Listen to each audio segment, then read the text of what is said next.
میں اب رسول والی ہو گئی ہوں، میں حضرت فاطمہ کی کنیزہ ہو گئی ہوں، میں اب نبی کریم کی خادمہ ہوں، خبردار میرے قریب نہ آنا۔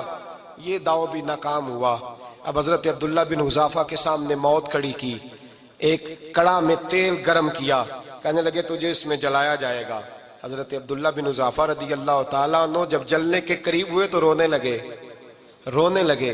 روم کا بادشاہ کہنے لگا شاید ڈر گیا ہے، کہنے لگے اب سمجھ آئی ہے، اب تجھے پتا چلا ہے، چلا آ جا۔ حضرت عبداللہ بن حذافہ کہنے لگے تو کافر ہے، تیری کافروں والی سوچ ہے، اس لیے نہیں رویا کہ موت سے ڈر گیا ہوں، میں تو اس لیے رویا ہوں کہ ایک جان ہے، وہ نبی پاک پہ قربان ہو رہی ہے، کاش رب مجھے 1000 جان دیتا، میں ساری مصطفیٰ پہ قربان کر دیتا۔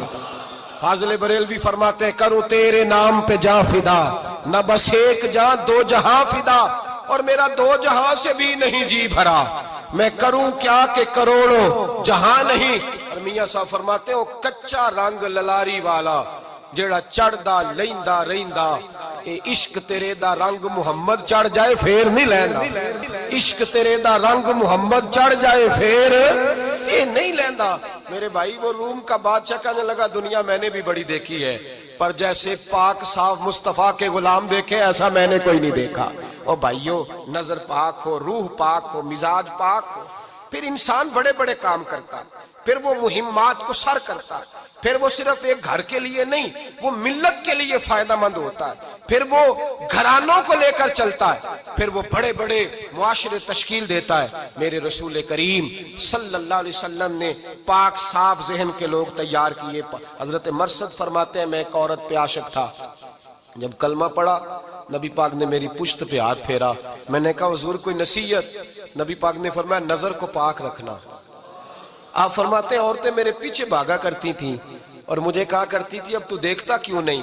تو میں نے کہا پتا مجھے بھی نہیں، مصطفیٰ کی ایک نظر ہوئی ہے، رب نے سارے محل کو چہل دور فرما دیے، سارا کچھ ہی بدل گیا۔ ملت کے جوانوں یاد رکھو اس بات کو، یہ پاکیزگی، یہ نظر، یہ پاکیزگی، یہ مزاج، یہ انسان سے بڑے کام کرا لیتی ہے، اور اگر تیری نظر ناپاک رہتی ہے پھر تو کچھ نہیں کر سکتا، پھر تیری زندگی ایک ایسے قید خانے میں قید ہو گئی ہے جو تجھے 2 قدم بھی نہیں چلنے دے گی۔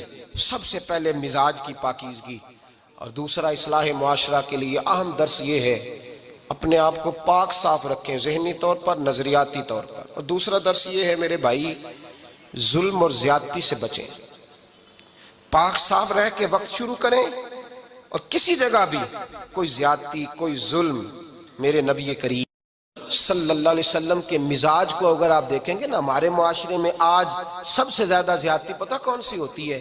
لوگ عزتیں پامال کرتے ہیں، بدگمانیاں کرتے ہیں۔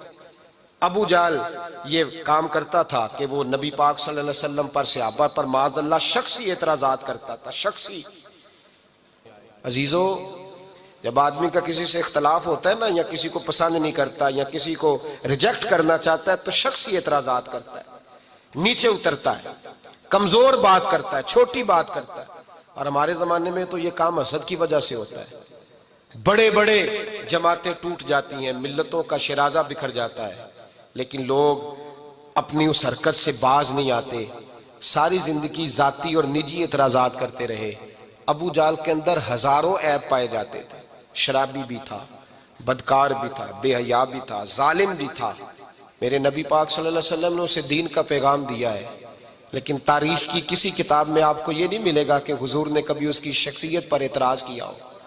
یہ فرمایا ہے کہ بڑا فرعون ہے اس امت کا، لیکن نیچے اتر کر کبھی اس کی ذاتی اور شخصی زندگی پر کوئی زیادتی صحابہ کی طرف سے اور نبی پاک کی طرف سے۔ بہت بڑی بات سمجھا رہا ہوں، اگر آپ کی سمجھ میں آئے تو ہم ذاتیات پر اترتے، ذات پر اتر کر زیادتی کرتے، ذات پر۔ ہمارا اب ظلم نجی سطح سے شروع ہو رہا ہے اور پوری ملت کو لپیٹ میں لے رہا ہے، پوری ملت کو۔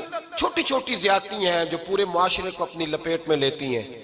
میرے نبی کریم علیہ السلام نے جو دین ہمیں دیا ہے وہ خیر خواہی کا مذہب ہے، وہ بھلا کرنے کا مذہب ہے، وہ کام آنے کا مذہب ہے، وہ ظلم سے بچنے کا مذہب ہے۔ میرے نبی پاک نے فرمایا ظلم سے بچ جانا، قیامت کے اندھیروں میں جو بڑا اندھیرا ہوگا وہ ظلم ہوگا۔ اصلاح معاشرہ کانفرنس کا پہلا سبق میں نے عرض کیا کہ نظر کو، ذہن کو، سوچ کو پاک رکھیں، اور دوسرا زندگی میں کبھی زیادتی نہ کریں۔ کبھی بھی اپنے مخالف پر بھی کبھی شخصی ذاتی اور نجی اعتراضات نہ کریں. یہ انسان کے اندر کا ظلم ہوتا ہے.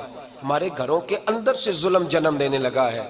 روز بہو پہ تیل چھڑکا جاتا ہے، روز کسی نہ کسی شہر سے، اپنے ہی گھر سے، اپنے ہی چراغ کو